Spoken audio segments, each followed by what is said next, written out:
Local Waste, each and every Friday, brings us a little something we call Trash Talk.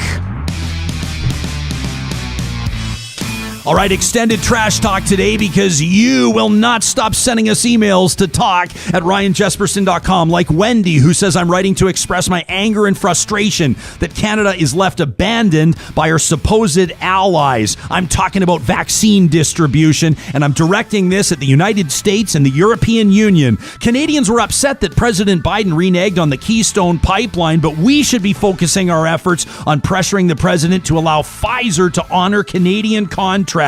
Our long-term health and our economies at stake. It's outrageous we have Canadians jailed in China for 2 years thanks to honoring our alliance with the U.S., but it's infuriating as well that we lost Iranian Canadians when that flight was shot down and continue to go at it alone, seeking answers and justice. This is barely covered by American media because it's just Canada. She says, I'd like to remind our European allies that Canada meant business when we sent 10% of our population to fight in World War II. Ask the people of Normandy if they feel that Canada has maybe earned some loyalty here. I'm sure there are countless examples of Canada serving its allies in honesty, generosity, and loyalty, because that's who we are. I hope our PM, our ministers, our ambassadors send strong reminders to the U.S. and Europe to return loyalty during this critical time. That from Wendy. Next one from Barb, who says, hey, we got to put a halt to intended changes that have now been implemented to 911 dispatch in Alberta. The government works for us, not the other way around. Their job is to make our lives better. I can't wrap my head around what went into this decision. A $7 million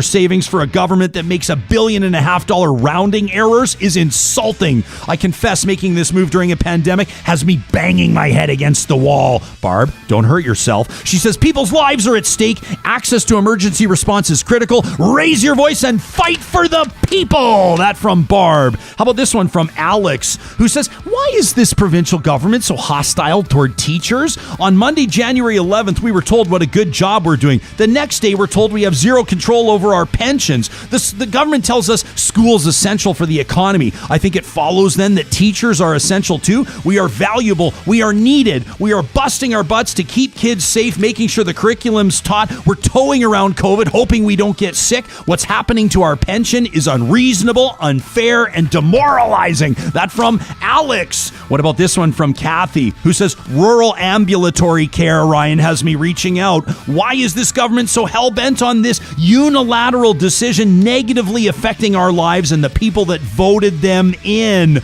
I do have to wonder why this government waits till damage is done. Why do Albertans have to rise up in anger all the time before they take meaningful action? This administration is mind-boggling and confusing. That from Kathy. How about this one from Lisa? Lisa says, I'm so angry.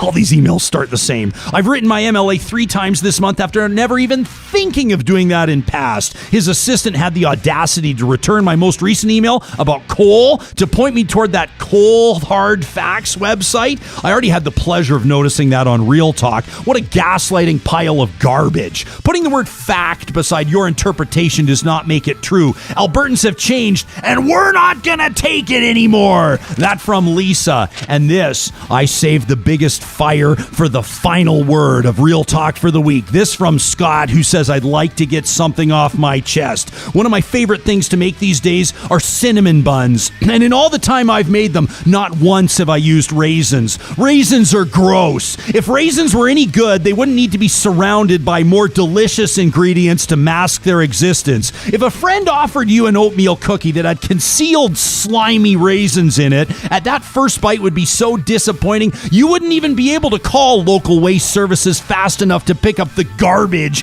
you just threw that sad cookie in. Scott signs off, a Patreon contributor, aka your boss, Ryan. Scott! I love it, Scotty. Thanks for your support on Patreon. Thanks for tuning into Real Talk. Thanks for sending us an email. And thanks to Local Waste for this Trash Talk. We'll see you Monday.